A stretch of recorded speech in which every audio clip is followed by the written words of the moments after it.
श्री शिवाय नमस्तुभ्यम महाराज। सबसे पहले तो आप सभी को चैत्र नवरात्रि की हार्दिक शुभकामनाएं। जैसा कि आप सभी जानते ही हैं कि साल 2026 में चैत्र नवरात्रि की शुरुआत 19 मार्च दिन गुरुवार से होगी, जो कि 27 मार्च दिन शुक्रवार तक रहेंगी।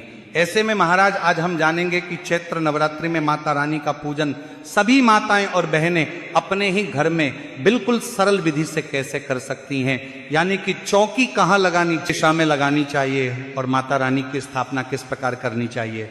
इसलिए आज हम बहुत ही सरल भाषा में पूरी विधि समझेंगे, ताकि कोई भी माता या बहन इस चैत्र नवरात्रि अपने घर में माता रानी की स्थापना करके पूरे 9 दिनों तक श्रद्धा और भक्ति के साथ पूजा कर सके। महाराज चैत्र नवरात्रि हमारे सनातन धर्म का बहुत ही पवित्र पर्व है। इन 9 दिनों में हम मां दुर्गा के 9 स्वरूपों की पूजा करते हैं और माता रानी से अपने परिवार के सुख, शांति और कल्याण की प्रार्थना करते हैं। कहा जाता है कि जो भक्त सच्चे मन से नवरात्रि में माता रानी का पूजन करता है, उसके घर में सुख और समृद्धि बनी रहती है और माता रानी की विशेष कृपा उस परिवार पर रहती है। इसलिए जो भी माताएं बहनें यदि नवरात्रि में अपने घर में माता रानी को विराजमान करना चाहती हैं, तो उन्हें पूजा की सही विधि का ज्ञान होना आवश्यक है। लेकिन उससे पहले यदि आपको यह जानकारी उचित लगे तो वीडियो लाइक करें, चैनल को सब्सक्राइब करें और कमेंट बॉक्स में जय माता दी जरूर लिखें। तो महाराज नवरात्रि के पहले दिन यानी कि 19 मार्च गुरुवार को सुबह सुबह स्नान आदि करने के बाद आपको अपने घर में चौकी की स्थापना करनी होगी। जहां तक संभव हो आपको चौकी पूर्व दिशा की ओर लगानी चाहिए, क्योंकि पूर्व दिशा को बहुत शुभ माना जाता है। लेकिन यदि किसी कारण से पूर्व दिशा में चौकी लगाना संभव न हो तो उत्तर या पश्चिम दिशा में भी चौकी लगाई जा सकती है। केवल एक बात का ध्यान रखना है कि चौकी कभी भी दक्षिण दिशा में नहीं लगानी चाहिए। अब चौकी लगाने के बाद उस पर लाल रंग का साफ वस्त्र बिछा दे, क्योंकि नवरात्रि में लाल रंग का बहुत महत्व माना जाता है। अब महाराज चौकी पर थोड़ा सा चावल रखकर उसका आसन बनाना है और उसी पर माता रानी की मूर्ति या फोटो को स्थापित कर देना है। जब माता रानी को चौकी पर विराजमान कर दिया जाता है तो समझ लीजिए कि आपने अपने घर में जगत जननी मां जगदम्बा को आमंत्रित कर लिया है। इसके बाद नवरात्रि में ज्वारे बोने का भी बहुत महत्व बताया गया है। इसलिए यदि संभव हो तो ज्वारे अवश्य बोने चाहिए। ज्वारे बोने के लिए आप एक साफ थाली या मिट्टी का कुंडा ले सकते हैं। उसमें थोड़ी सी मिट्टी डालकर जौ के दाने बो दिए जाते हैं और उसी मिट्टी में जौ उगते हैं, जिन्हें ज्वारे कहा जाता है। यह माता रानी की कृपा और समृद्धि का प्रतीक माने जाते हैं। अब महाराज ज्वारे बोने के बाद कलश स्थापना की जाती है। कलश स्थापना के लिए मिट्टी का, तांबे का या पीतल का कलश लिया जा सकता है। यदि कलश उपलब्ध न हो तो घर का साफ लोटा भी उपयोग किया जा सकता है। सबसे पहले कलश के कंठ पर मोली बांधी जाती है और उसके ऊपर रोली से स्वास्तिक का चिन्ह बनाया जाता है। इसके बाद कलश को शुद्ध जल से भर दिया जाता है और उसमें हल्दी, सुपारी, सिक्का, थोड़े चावल और फूल डाल दिए जाते हैं। फिर कलश के मुंह पर आम के पत्ते लगाए जाते हैं, जिन्हें पंच पल्लव कहा जाता है। इसके ऊपर एक छोटी कटोरी रखकर उसमें चावल भर दिए जाते हैं और उसके ऊपर मोली से बंधा हुआ नारियल रख दिया जाता है। यदि नारियल खड़ा रखा जाए तो उसका मुख ऊपर की ओर होना चाहिए और यदि लेटा कर रखा जाए तो उसका मुख पूजा करने वाले की ओर होना चाहिए। इसके बाद थोड़ा सा चावल रखकर भगवान गणेश जी को भी चौकी पर विराजमान किया जाता है, क्योंकि किसी भी शुभ कार्य की शुरुआत भगवान गणेश के पूजन ये कार्य से ही होती है। अब चौकी की स्थापना पूरी हो जाती है। इसके बाद चौकी के सामने देसी घी का दीपक जलाया जाता है। यदि संभव हो तो अखंड दीपक भी जलाया जा सकता है, जो पूरे 9 दिनों तक लगातार जलता रहता है। लेकिन यदि ऐसा संभव न हो तो रोज सुबह और शाम दीपक जलाना भी पर्याप्त होता है। अब महाराज दीपक जलाने के बाद माता रानी के सामने हाथ जोड़कर संकल्प लिया जाता है। संकल्प में माता रानी से प्रार्थना की जाती है कि हे माता रानी, आज से मैं पूरे 9 दिनों तक आपके व्रत और पूजन का संकल्प ले रहा हूँ या ले रही हूँ। आप मेरी पूजा को स्वीकार करें और यदि इन दिनों में मुझसे या मेरे परिवार से कोई गलती हो जाए तो हमें क्षमा करें। इसके बाद पूजा की शुरुआत की जाती है। सबसे पहले भाव रूप में जल के छींटे देकर माता रानी गणेश जी और कलश को स्नान कराया जाता है। इसके बाद गणेश जी को जनेऊ और मोली समर्पित की जाती है और माता रानी को लाल रंग की चुनरी ओढ़ाई जाती है। यदि चाहें तो कलश पर भी चुनरी बांधी जा सकती है। इसके बाद रोली से तिलक लगाया जाता है। गणेश जी, माता रानी, कलश, नारियल, ज्वारे और दीपक सभी को रोली से तिलक लगाया जाता है। फिर फूल समर्पित किए जाते हैं।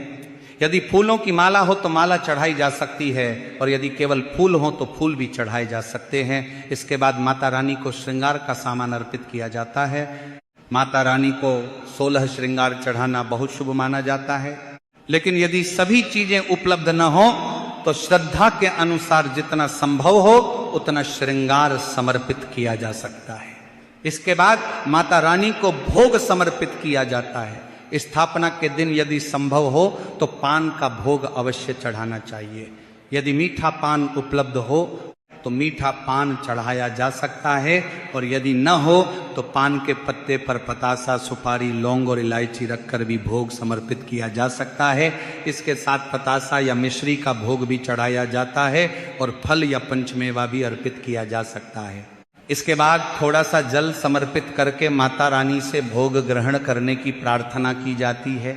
इसके बाद जो भी पाठ करना हो, जैसे दुर्गा चालीसा, दुर्गा सप्तशती या नवरात्रि की कथा, वह किया जा सकता है। अब महाराज बात करते हैं हवन कि नवरात्रि के दिनों में हवन का बहुत बड़ा महत्व बताया गया है। कहा जाता है कि जब हम अग्नि में आहुति देते हैं तो वह सीधे देवताओं तक पहुंचती है। इसलिए यदि संभव हो तो नवरात्रि में हवन अवश्य करना चाहिए। हवन करने के लिए सबसे पहले हमें अग्नि तैयार करनी होती है। इसके लिए आप गाय के गोबर से बने हुए उपले का उपयोग कर सकते हैं। ये उपले आपको बहुत आसानी से बाजार में मिल जाते हैं। जहाँ पूजा का सामान मिलता है वहीं पर यह भी मिल जाते हैं। एक उपला लेकर उसे जला दीजिए और जब वो अच्छे से जलने लगे तो उसमें थोड़ा सा कपूर डाल दीजिए ताकि अग्नि अच्छी तरह प्रज्वलित हो जाए। अब जब अग्नि तैयार हो जाती है तो हवन शुरू किया जाता है। सबसे पहले हम देसी घी की आहुति देते हैं। देसी घी की 2 आहुतियां अग्नि में समर्पित की जाती हैं। इसके बाद लौंग की आहुति दी जाती है। लेकिन यहां एक बात का ध्यान रखना चाहिए कि लौंग हमेशा जोड़े में समर्पित की जाती है। इसका अर्थ है कि 2 लौंग एक साथ अग्नि में डाली जाती हैं और ये लौंग पूरी होनी चाहिए, टूटी हुई नहीं होनी चाहिए। सबसे पहले 2 लौंग का एक जोड़ा अग्नि में समर्पित कीजिए और फिर 2 लौंग का दूसरा जोड़ा समर्पित कीजिए। इसके बाद जो भोग माता रानी को चढ़ाया गया है उसका थोड़ा सा भाग अग्नि में समर्पित किया जाता है। जैसे यदि पतासा चढ़ाया है तो पतासे का थोड़ा सा भाग अग्नि में डाल दिया जाता है। यदि मिश्री चढ़ाई है तो मिश्री भी समर्पित की जा सकती है। यदि पंचमेवा चढ़ाया है तो उसमें से थोड़ा सा भाग अग्नि में अर्पित किया जा सकता है। माना जाता है कि जब हम अग्नि में भोग समर्पित करते हैं तो वह सीधे देवताओं तक पहुंचता है। इसके बाद महाराज जो पान माता रानी को चढ़ाया गया था उसका एक बीड़ा बनाया जाता है। पान के पत्ते को मोड़कर उसके ऊपर एक लौंग लगा दी जाती है और फिर उस पान के बीड़े को भी अग्नि में समर्पित कर दिया जाता है। इसके बाद थोड़ा सा कपूर डाल दिया जाता है ताकि अग्नि अच्छी तरह से प्रज्वलित हो जाए। इस प्रकार हवन की प्रक्रिया पूरी हो जाती है। हवन पूर्ण होने के बाद हम अपने हाथ में थोड़ा सा जल लेते हैं और उस जल को हवन के ऊपर से वार देते हैं। इसका अर्थ यह होता है कि हमारा हवन पूर्ण हो गया है। इसके बाद माता रानी को धूप और दीप दिखाया जाता है। धूप से वातावरण पवित्र होता है और दीपक भगवान के सामने प्रकाश का प्रतीक होता है, इसलिए यह बहुत शुभ माना जाता है। इसके बाद दक्षिणा समर्पित की जाती है। आगे बात, नवरात्रि की पूजा में दक्षिणा देना भी बहुत शुभ माना जाता है। दक्षिणा आप नवरात्रि में किसी भी दिन समर्पित कर सकते हैं। आप चाहे तो पहले दिन समर्पित कर दीजिए या फिर अष्टमी या नवमी के दिन कन्या पूजन के समय भी दक्षिणा समर्पित कर सकते हैं। लेकिन एक बार दक्षिणा अवश्य देनी चाहिए। अब महाराज इसके बाद पूजा का सबसे महत्वपूर्ण भाग किया जाता है और वह है आरती। आरती के बिना पूजा पूर्ण नहीं मानी जाती, इसलिए बहुत ही श्रद्धा और प्रेम के साथ आरती करनी चाहिए।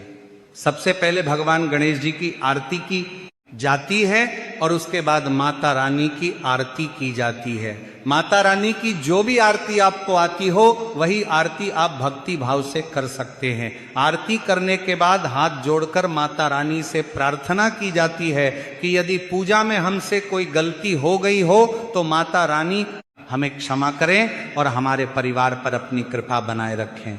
इसके बाद जो जल का लोटा पूजा में रखा गया था उसे सूर्य देव को अर्घ्य के रूप में अर्पित कर दिया जाता है। सूर्य देव को जल अर्पित करना भी बहुत शुभ माना जाता है। इसके बाद जो भोग और प्रसाद माता रानी को चढ़ाया गया था उसे घर के सभी सदस्यों में प्रसाद के रूप में बांट दिया जाता है। प्रसाद को घर के सभी लोगों के साथ बांटना चाहिए, इससे घर में प्रेम और शुभता बनी रहती है। अब महाराज एक महत्वपूर्ण बात यह भी है कि जो चौकी हमने स्थापित की है वो पूरे 9 दिनों तक उसी प्रकार लगी रहती है। चौकी को हटाया नहीं जाता है। जो श्रृंगार का सामान माता रानी को चढ़ाया गया है वो भी चौकी पर ही रखा रहता है और दक्षिणा भी चौकी पर ही रहती है। केवल प्रसाद को पूजा के बाद उठा लिया जाता है और घर के सभी लोगों में बांट दिया जाता है। तो महाराज इस प्रकार से पूरे 9 दिनों तक रोज सुबह स्नान करके माता रानी की पूजा करनी चाहिए, दीपक जलाना चाहिए, माता रानी को भोग लगाना चाहिए और आरती करनी चाहिए। यदि संभव हो तो थोड़ा सा हवन भी रोज किया जा सकता है, क्योंकि नवरात्रि में हवन का बहुत महत्व माना गया है। इसके साथ ही शाम के समय भी माता रानी के सामने दीपक अवश्य जलाना चाहिए और मार माराना तथा आरती समर्पित करनी चाहिए। अब महाराज जब 9 दिनों की पूजा पूरी हो जाती है तो अष्टमी या नवमी के दिन कन्या पूजन किया जाता है। छोटी छोटी कन्याओं को माता रानी का स्वरूप मानकर उनकी या उपहार तथा दक्षिणा दी जाती है। इस प्रकार बहुत ही सरल और सहज तरीके से कोई भी माता या बहन अपने घर में शारदीय नवरात्रि की पूजा कर सकती है।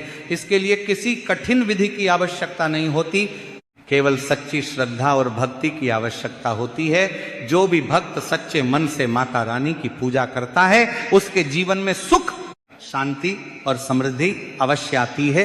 यदि जानकारी उचित लगी हो तो वीडियो को लाइक और चैनल को सब्सक्राइब करके कमेंट बॉक्स माता रानी का जयकारा जरूर लगाएं। धन्यवाद।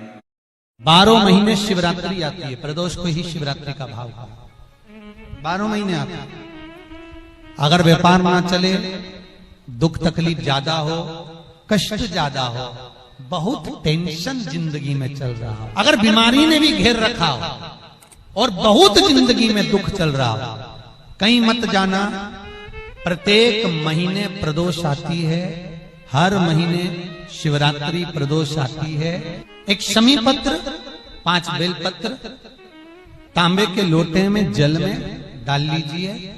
7 दाने अक्षत के, आखे अक्षत के डाल लीजिए। प्रदोष काल में भगवान शंकर के मंदिर जाकर पांव में चप्पल पहनकर ना जाइए। घर में घी का दिया लगाकर कलश लेकर शिव के मंदिर में चले जाइए और शंकर जी के मंदिर में वो ऐसा कैसा ही पानी पूरा उंडेल कर डालकर शिवलिंग पर आ जाइए। फल क्या है? शिवरात्रि निकल जाएगी तब पछताओ। इसलिए मौका मिला है शिवरात्रि के दिन 1 लोटा जल घर का एक एक व्यक्ति, भले मंदिर में लाइन लगाना पड़े पर मंदिर में जाकर शंकर को समर्पित जरूर करना है। उस जल की महत्वता को समझना है। जो स्कंद पुराण में, शिव पुराण में, लिंग पुराण में, नर्मदा पुराण में, गरुड़ पुराण में, सारी पुराणों में जिसका व्याख्यान वर्णन किया गया। साधारण एक महीने मासिक शिवरात्रि आती है, प्रत्येक महीने में शिवरात्रि आती है और वो शिवरात्रि महीने में एक बार इसलिए आती है कि तुम अगर प्रतिदिन भगवान शंकर की आराधना नहीं कर सकते, प्रतिदिन अगर 1 लोटा जल शिव को नहीं समर्पित कर सकते, शंकर को 1 चावल का दाना भी अगर आप समर्पित नहीं कर सकते, 1 बेलपत्र भी अगर मेरे ओघड़दानी भगवान शंकर को नहीं दे सकते, तो एक काम करो कि महीने में 1 बार शंकर के मंदिर के सामने से भी निकल कर चले जाओगे तो तुम्हारा कल्याण हो ही जाएगा। इतना भी बहुत। शिवरात्रि पर 1 कलश का पात्र, लोटा तांबे का या मिट्टी में रखा हुआ जल पात्र में लेकर 1 बेलपत्र का छोटा सा भाग उसमें छुआया हुआ, और फिर निवेदन कर रहा हूं अगर बेलपत्र उस दिन नहीं मिले तो पात्र लेकर चले जाना मंदिर में।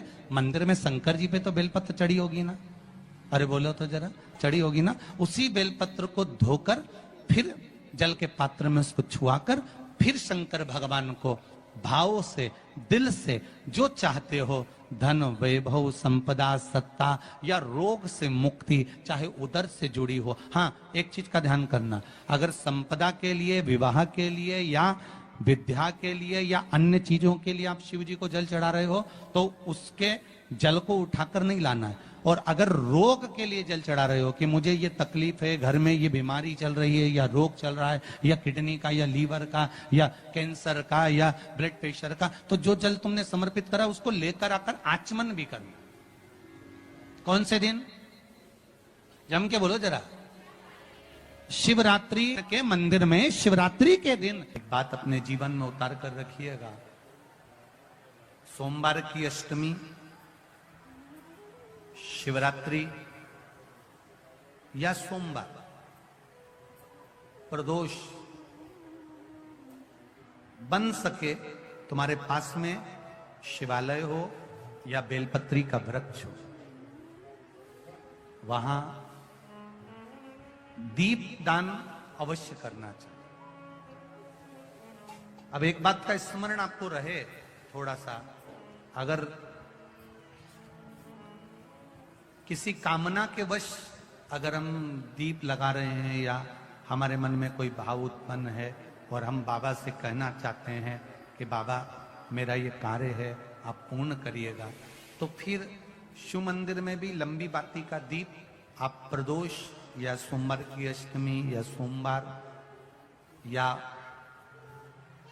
आप शिवरात्रि को बाबा से निवेदन कर कर लगा सकते। हाँ, विशेष जब कोई एक बहुत बड़ी बात हो और आपके कार्य में कहीं अटकल हो रही हो, तो एक ही दीप में दो बाती, शिव और शक्ति, लंबी बाती बनाई शिव और शक्ति के नाम से, दो बाती एक साथ एक दीप में भी लगा सकते। पर कब? जब विशेष कोई आपका कार्य हो और वो अटक रहा हो, विशेष कोई कार्य, और आप बाबा से प्रार्थना कर रहे हो, तो दो बाती का भी प्रयोग आप कर सकते हो। ऐसे शिव तत्व को जानने। मेरे घर में लक्ष्मी नहीं है, मैं बहुत डिप्रेशन में चल रही हूं, बहुत टेंशन है, बहुत तकलीफ है, बहुत कष्ट है, बहुत